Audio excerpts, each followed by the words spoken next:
러시아는 물론 중동까지 확전이 되면서 이제 방산의 발빠른 확보는 물론이거니와 비즈니스 측면으로도 다양한 국가들이 너도나도 방산에 뛰어들려고 하고 있습니다. 미국은 다양한 국가들과 방산을 전개한다는 방침을 보이고 있긴 합니다만 정작 미국 내부에서는 오직 한국만을 밀어준다는 분위기가 감지된다고 하는데요. 또한 이런 상황이 나오면서 미국 주변국들은 크게 당황하는 국면으로 가고 있습니다. 왜 미국은 한국만을 밀어주려고 하는지 궁금한데요. 미국은 일본을 군사대국으로 키우려고 하며 평화헌법 개정 요구도 꾸준히 해왔습니다. 그런데 일본이 방산 수출 대국의 목표를 설정하려 하자 미국 행동은 전혀 다른 방향으로 나온다는 것입니다. 한국은 현재 방산 4강을 목표로 도약하고 있으며 미국은 이러한 행보를 지지하고 있습니다. 그런데 일본에 대해서는 전혀 다른 모습이 왜 나온다는지 그 점이 의문인 상황인데요. 최근 일본에서는 논란이 된 미국의 토마호크 미사일 구매는 그런 단적인 예인데 일본에서는 미국의 토마호크 미사일 4,500기를 일괄 구매할 방침을 드러내긴 했습니다만 일본 내부적으로는 40년 된 미국의 토마호크를 구매한다는 게 매우 불합리하다고 느끼는 데다가 자신들은 중장거리 미사일을 개발하고 한국과 같은 수출국가가 되고 싶다고 밝혔다는 겁니다. 하지만 어찌된 일인지 일본은 그러한 기술을 쉽게 전수받거나 미국과 협의를 번번이 실패해왔으며 결국 미국은 일본에 무기를 파는 쪽으로만 일본의 국방을 강화한다는 비판이 등장했다는 것입니다. 일본 정치인들은 미국의 오래된 재고들을 그만 구매해야 한다는데 의견을 모으면서도 한국과 일본에 나타나는 미묘한 미국의 다른 태도에 계속해서 실망감을 드러내고 있는 것입니다. 물론 미국이 한국에 더 잘해준다고는 할 수 없는데 이는 한국은 안 알려줘도 스스로 잘했다는 겁니다. 오랜 기간 국방을 실현하다 보니 한국 스스로가 불가능하다고 여긴 걸 해냈다는 의미라는데요. 따라서 일본에서는 이제 이러한 근본적인 차이를 뛰어넘고 한국 시스템을 역전하기 원하는 것이죠. 우선 일본 내부에서는 한국의 방산산업과 유사한 형태를 따라가야 한다는 움직임이 일어나고 있습니다. 현재는 재난 구제 수송, 경계 감시, 소해, 바다의 기뢰 제거 등과 관련된 방위 장비만 수출할 수 있으나 일본 정부와 자민당은 살상 능력이 있는 장비도 외국에 양도할 수 있도록 대상 품목의 범위 확대와 규제 완화를 추진하는 것이죠. 방위상을 지낸 오노데라 이스노리 자민당 안전보장조사 회장은 회의에서 장비 이전 논점에 대해 구체적인 방향성을 정할 수 있도록 논의하고 싶다고 말했습니다. 자민당은 여기에 우크라이나에 직접 살상 무기를 지원할 방침에 대해서도 논의할 걸로 보입니다. 지금까지 일본의 무기 수출은 금기시되어 왔으나 우크라를 계기로 활짝 펴보겠다는 모습인데요. 교도통신은 우크라이나와 같은 침공을 받은 국가에 대한 지원과 함께 일본 내 방위산업 육성을 위해 살상 능력을 갖춘 무기의 수출 금지를 풀려는 목적이 있다고 전했습니다. 게다가 다양한 일본 매체에서는 이제 일본이 한국의 방산 수출 모양새를 신경 써야 한다고 말하는데요. 실제 일본에서는 최근 수개월간 한국에 관한 다양한 분석의 기사가 쏟아지고 있습니다. 그런데 그 중에 가장 많이 나오는 기사는 뜻밖의 한국의 저력에 관한 분석이어서 매우 의외입니다. 전 세계 많은 방산업계들이 있지만 이들은 최근 마이너스 성장세거나 간신히 현상 유지라고 운을 띄우며 그러나 한국은 무려 177%의 성장세를 지난 수년간 이뤄냈고 이것은 전 세계 유일하다고 말했습니다. 그러면서 한국은 정부의 지원과 더불어 카이, 한화, 현대로템, LG 넥스원 등의 기업들의 독자적인 개발이 합을 이뤄 갈수록 성과를 이뤄내고 있다고 지적하면서 한국은 이번 러시아 사태로 반사이익을 누린다고 했습니다. 스웨덴 스톡홀름 국제평화연구소에 따르면 민주진영에서 급속도로 치고 올라오는 유일한 아시아 국가는 한국이라 했고 베트남 군사매체에서는 중국 방산 성장률이 마이너스 30%인 반면 한국은 200%가량 성장하고 있다고 말하면서 한국은 아시아 방산 섹터에서 중국의 점유율을 서서히 끌어내리고 있는 국가라고도 지적하고 있습니다. 러시아 사태로 인해 사회주의와 방산 협력을 맺는 것은 좋은 선택이 아닌데다가 가성비로 매우 뛰어나다는 한국이 방위비를 늘려나가는 중진국들로부터 가장 선호되는 국가가 되고 있는 것입니다. 일본은 이것이 매우 부러웠는데 일단 누구보다도 그들은 군수 물품의 위력을 알고 있는 나라입니다.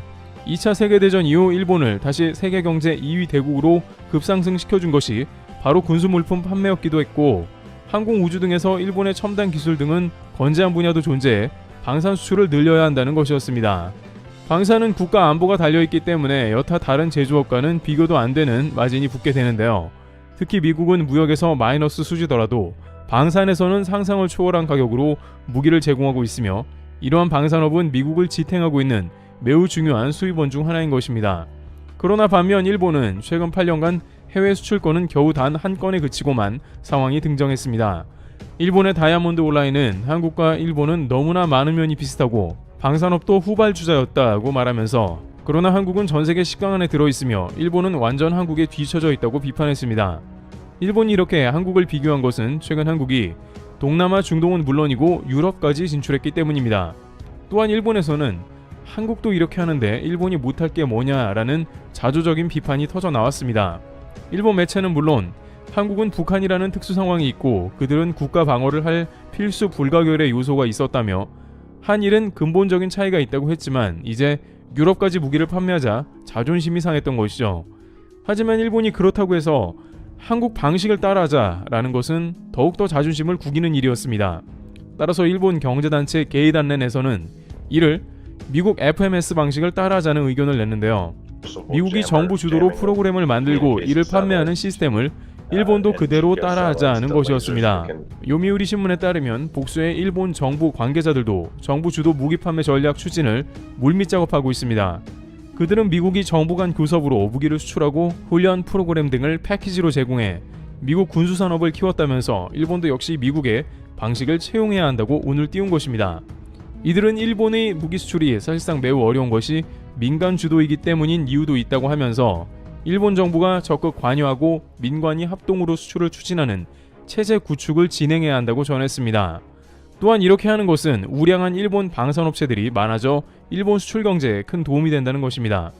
현재 일본 경제는 수출도 침체기가 오래되어 무역 적자가 지속되고 있는 상황으로 여러 가지 어려운 국면입니다.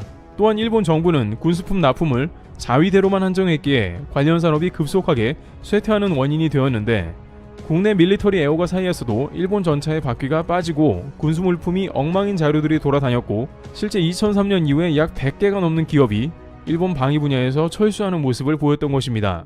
따라서 일본 정부에서는 표면적으로 미국의 군수 물품 FMS 시스템을 따라하자는 의견을 낸 것입니다. 그러나 일각에서는 이는 미국 방식이 아니라 확실히 한국을 따라한 것이라고 입을 모으고 있는데요. 우선 일본은 미국의 FMS 프로그램 자체를 매우 싫어하고 일본 스스로 미국의 FMS의 피해자라고 여깁니다. 왜냐하면 미국이 FMS를 통해서 가격을 마음대로 붙이고 일본을 방위비 호구로 여긴다는 말이 많았습니다. 심지어 일본은 FMS 프로그램에 참여하는 한국에게도 같이 미국에 항의하자며 협조를 구할 정도였습니다. 결국 일본이 방산 수출을 추구하는 것은 미국의 FMS라기보단 한국을 롤 모델로 하는 것이라는 것입니다. 한국 정부가 국가 대 국가로 협상을 이끌어내고 기업들도 마케팅에 참여해 이를 같이 만들어가는 형태를 주장하는데, 이는 바로 한국 방식이며 최근 25조 원대 대박을 내자 일본에서 조바심이 생긴 것으로 파악되는 것입니다. 경제계에서는 일본은 끝까지 자기 방식을 고집하는 면이 강한데 방산업계에서는 답이 없다고 생각한 모양이라며 한국을 따라하는 것은 매우 이례적이라고 할 정도로 일본이 군수품 수출을 강렬히 원한다는 것입니다.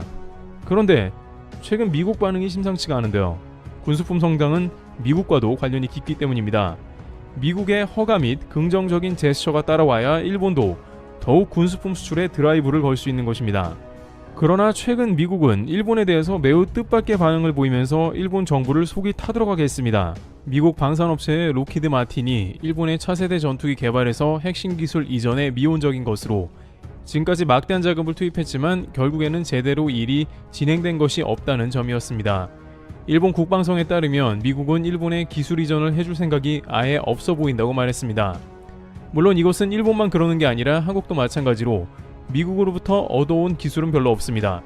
오히려 러시아로부터 얻은 미사일 기술이나 다양한 방산업체의 소득이 있었다고 할 수 있지만 미국은 이에 대해 매우 인색했는데 미국은 절대 핵심 가치를 내주지 않았던 것입니다. 일본은 결국 미국과의 협력을 끊어버리고 차세대 전투기는 영국과 개발하기로 한 모습인 것입니다. 어쩌면 미국에 대한 도발일 수도 있는데 일본 입장도 이해가 안 되는 건 아닌 상황인 것입니다. 하지만 영국과의 차세대 전투기 개발에서 여러가지 좌절에 휩싸이는 모습이 나옵니다. 최근 보도에 따르면 영국과 전투기 공대공 미사일 개발도 실패한 것으로 나타나고 있습니다. 차세대 전투기에 탑재될 공대공 미사일을 자신만의 독자적인 방식으로 진행하려 했지만 쉽지 않았던 것이죠.